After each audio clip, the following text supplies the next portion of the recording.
Today we are reading with chapter 6 Anatomy of Flowering Plant।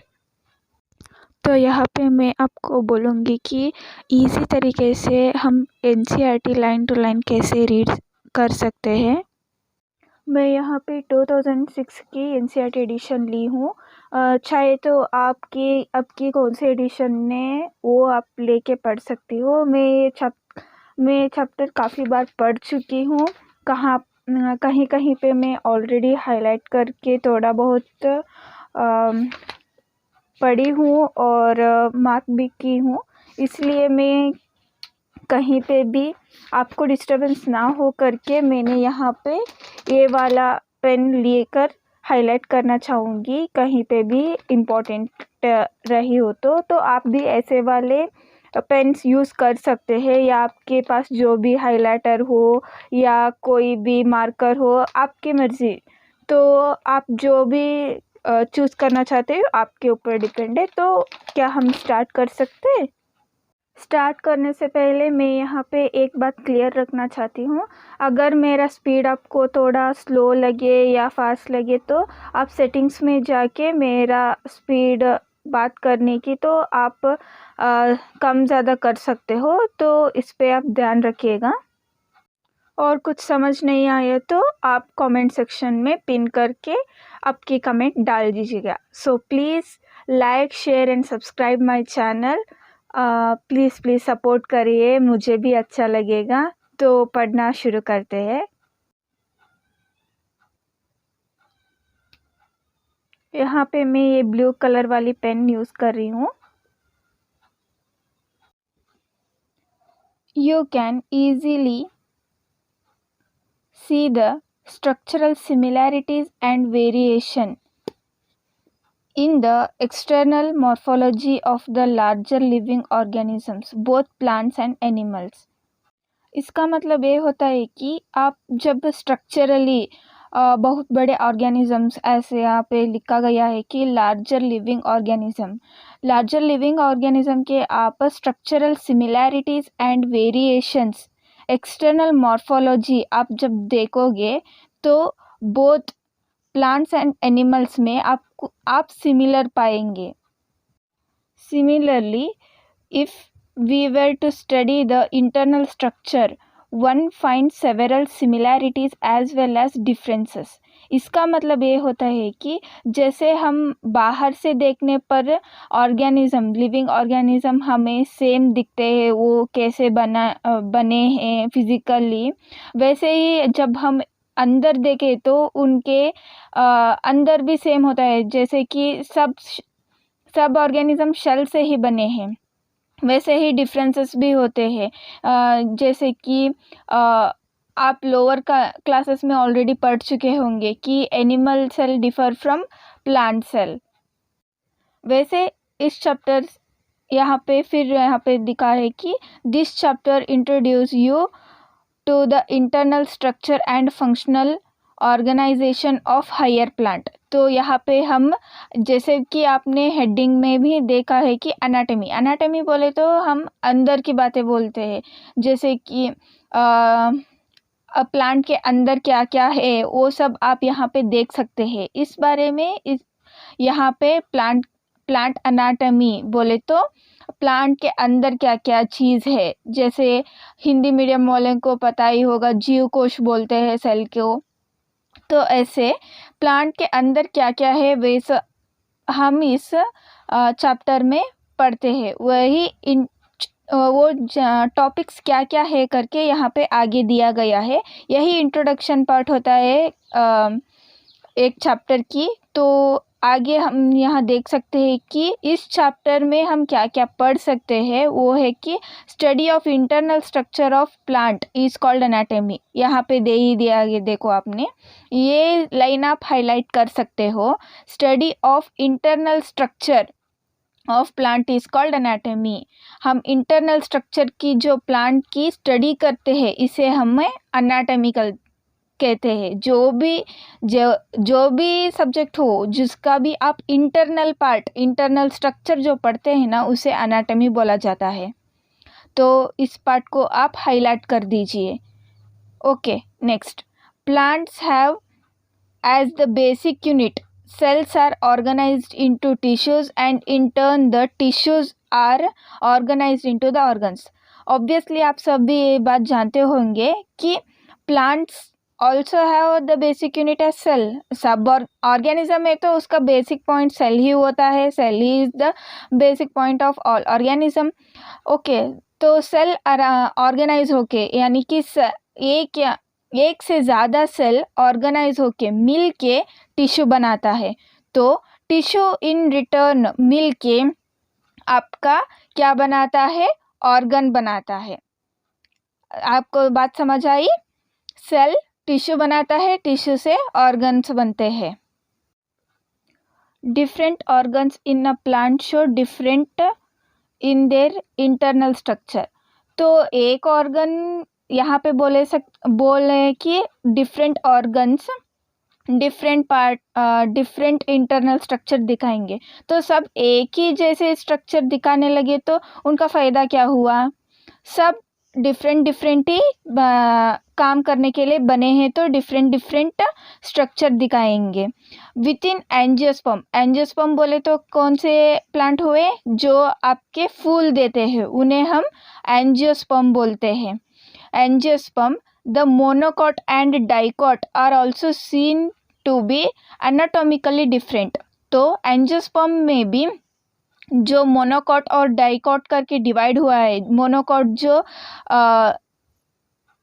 जिसके बीज जब आप तोड़े तो वो 2 पार्ट में नहीं तोड़ता, वो ऐसे ही रहता है. लेकिन जब डाइकॉट के बीज आप तोड़े तो वो सिमेट्रिकली 2 पार्ट में टूट जाता है. इससे आप आसानी से याद रख सकते हो कि मोनोकॉट और डाइकॉट क्या होता है.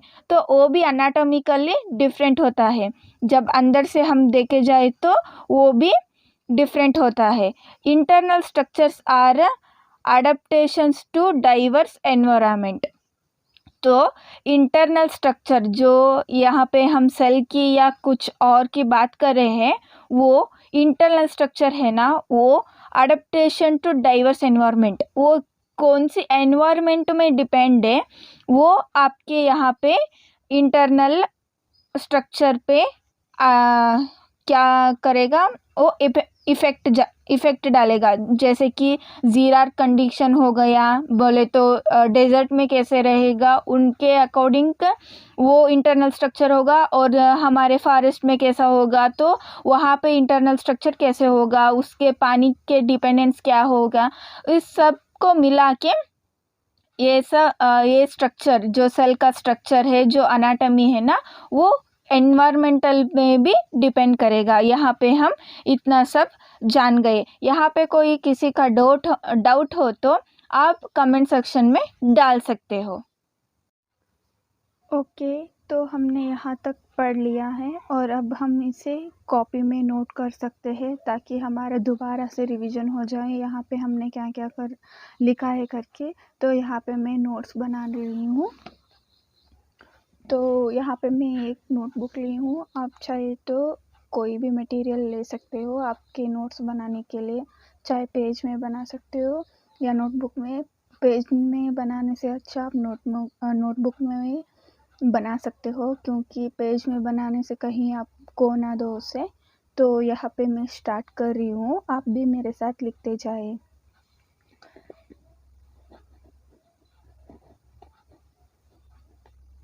Chapter 6.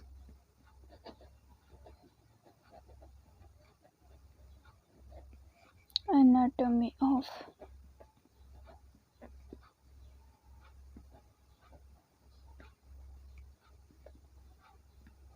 flowering plants. यहाँ पे हमने पढ़ा था कि study of internal structure of plant is called anatomy. तो हम यहाँ पे एनाटॉमी का मीनिंग लिख रहे हैं. यहाँ पे देख सकते हो कि एनाटॉमी, व्हाट इज़ एनाटॉमी आपको कोई पूछे तो या कहीं पे आपको क्वेश्चन मिला तो आप यहाँ पे बोल सकते हो कि study of internal structure of plant. यहाँ पे हम प्लांट की बात करें, इसीलिए हम study of internal structure of plant को अनाटॉमी बोल रहे हैं। अगर आप एनिमल की कर रहे हो तो एनिमल की इंटरनल स्ट्रक्चर की स्टडी को भी हम अनाटॉमी बोलते हैं। नेक्स्ट हमने अनाटॉमी का मीनिंग तो समझ लिया। अब फ्लावरिंग प्लांट बोले तो क्या? फ्लावरिंग प्लांट बोले तो आप लोअर क्लासेस से ही पढ़ते आ रहे हैं कि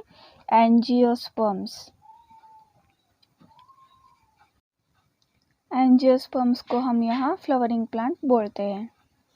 यहाँ हम फर्स्ट ही नोट कर लेते हैं कि इस चैप्टर में हम क्या क्या पढ़ रहे हैं। लाइक यहाँ पे हेडिंग से ही हमें पता चल जाएगा कि ये हमें क्या बोलना चाहते हैं। तो फर्स्ट हम हेडिंग पढ़ लेते हैं कि क्या क्या ये हाईलाइट करके हमें ऑलरेडी दिए हैं। तो ऐसे मैंने एक वीडियो भी करके दिया है कि ऐसे हमें हेडिंग पढ़ने से कि हम क्या पढ़ना चाहते हैं, क्या पढ़ाना चाहता है ये एनसीईआरटी में, इस चैप्टर में क्या है, ये सब हम जान लेते हैं। तो फर्स्ट आप यहाँ हेडिंग सारे पढ़ लीजिए। आप चाहे तो इसे नोट भी कर सकते हैं ताकि आपकी जो वोकैबुलरी हो वो ज़्यादा से ज़्यादा बढ़ जाए। वोकैबुलरी बोले तो आप जब ये सब हेडिंग लिखते रहते हो ना, तब ये बोल बोल के लिखो। इससे क्या होगा कि यहाँ पे जो मेन रूट वर्ड है वो आपको याद रह जाएगा। जैसे कि बोलते हैं ना, जो सुन के या बोल के लिखते हो वो ज़्यादा देर तक आपके दिमाग में रहती है। तो इससे आपकी रिवीजन हो जाएगी और आपको वो सही से उच्चार करने भी आ जाएगा। तो हम स्टार्ट कर सकते हैं यहाँ से कि हम हेडिंग हेडिंग लिखना स्टार्ट कर सकते हैं। आप हेडिंग लिख सकते हैं या एक बार जाके पढ़ सकते हैं। मेरे तरफ से बोले तो आप लिखना ही ठीक होगा, तो एक बार आप लिख लीजिए।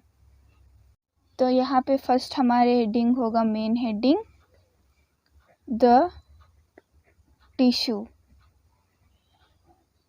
जब आप ऐसे लिख रहे होते हैं तो तभी आपको याद करना होता है कि टिश्यू क्या होता है। जैसे कि हमने इंट्रोडक्टरी पार्ट में देखा कि plant have the basic unit as cell. तो यहाँ पे cell are organised into tissue. तो द टिश्यू क्या होता है? टिश्यू हमारे बहुत सारे सेल से बनाया होता है। तो यहाँ पे हमें दो पार्ट देखने को मिलेंगे। एक इसमें है मेरिस्टेमेटिक टिश्यू, मेरिस्टेमेटिक टिश्यू, और दूसरा आप यहाँ देख सकते हो कि परमानेंट टिश्यू। तो आप यहाँ इससे अंदाज़ा लगा सकते हो कि टिश्यू में हमारी दो पार्ट आ रहे हैं प्लांट के। वो एक उसमें है मेरिस्टेमेटिक टिश्यू और एक उसमें है परमानेंट टिश्यू। मेरिस्टेमेटिक टिश्यू में आपके कोई भी सब टॉपिक नहीं दिया है, तो यहाँ पे आप अंदाज़ा लगा सकते हो कि यहाँ पे कोई भी सब डिवीज़न मेरिस्टेमेटिक टिश्यू में आप नहीं देख सकते। वही परमानेंट टिश्यू में आपको डिवीज़न दिया है। जैसे कि आप देख सकते हो पेज नंबर 86 में 6.1.2 में परमानेंट टिश्यू में आपको सब डिवीज़न यहाँ पे दिया है। थोड़ा हाईलाइट नहीं है, लेकिन ये भी सब डिवीज़न है। तो यहाँ पे आप देख सकते हो परमानेंट टिश्यू में फर्स्ट डिवीज़न है सिंपल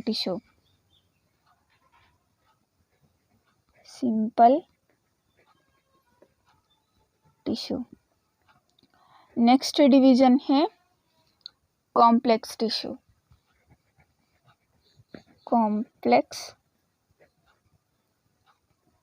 टिश्यू। तो यहाँ से कंक्लूड होता है कि टिश्यू में हमारे दो टाइप के डिवीज़न है, meristematic tissue and permanent tissue. और परमानेंट टिश्यू में हमें सब डिवीज़न देखने को मिलता है, मेरिस्टेमेटिक में हमें सब डिवीज़न देखने को नहीं मिलता। परमानेंट टिश्यू में वो कौन से सब डिवीज़न है? सिंपल टिश्यू और कॉम्प्लेक्स टिश्यू।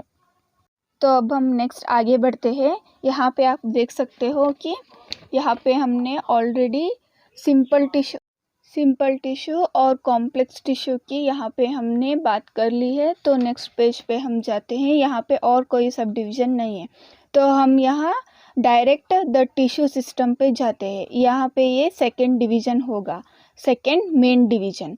तो यहाँ पे हम सेकेंड डाल के मेन डिवीज़न को ऐसे लिखते हैं, the tissue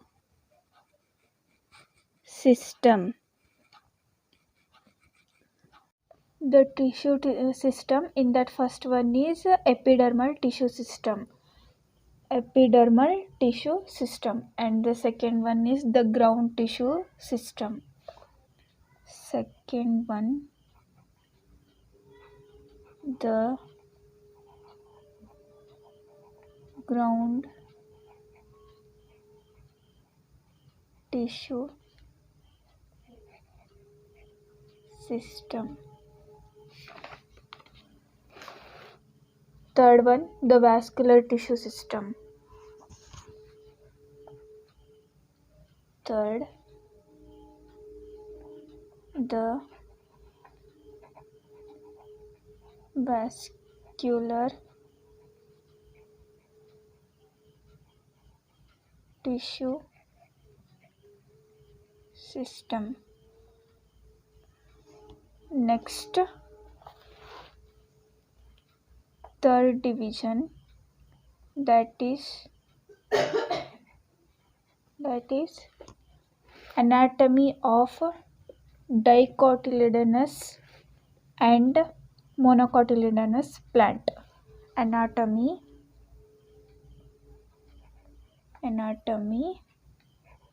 of dicotyledonous and monocotyledonous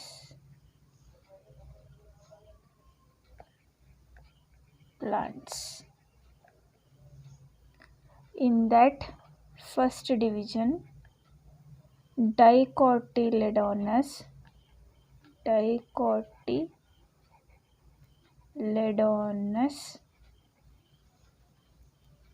root. Second one is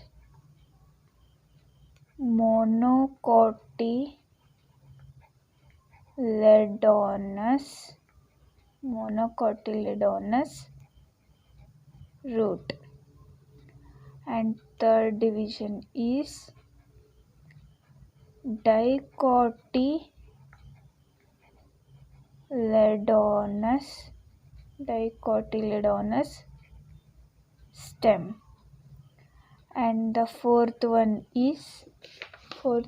आप यहाँ देख सकते हैं, monocotyledonous stem. Monocotyledonous stem. And fifth division is dorsiventral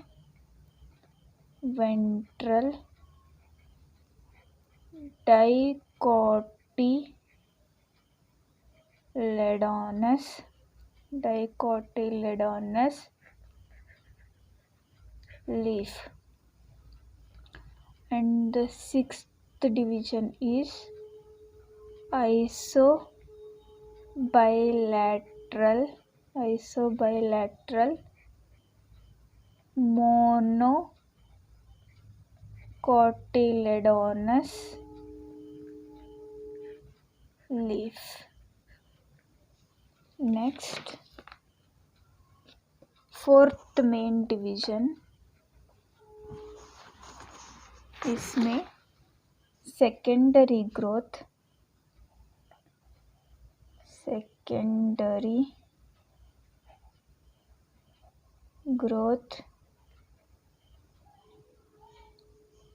in that first division, vascular cambium.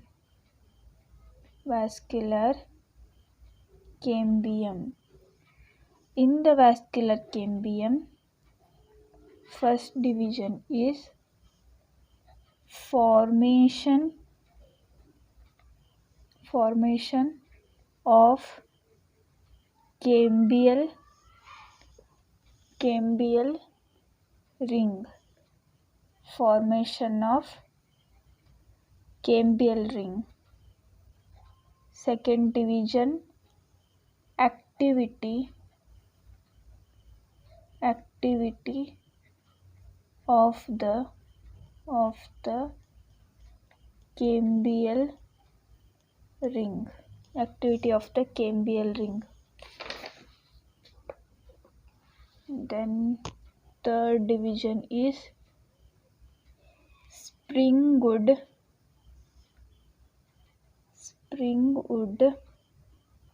and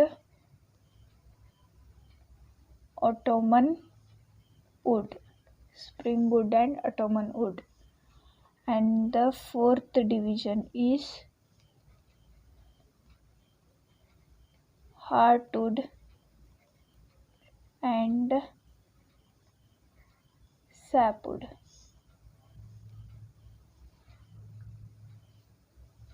In the secondary growth, second division is cork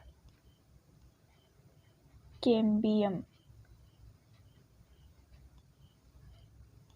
Then third division is secondary growth in roots. Secondary growth in roots.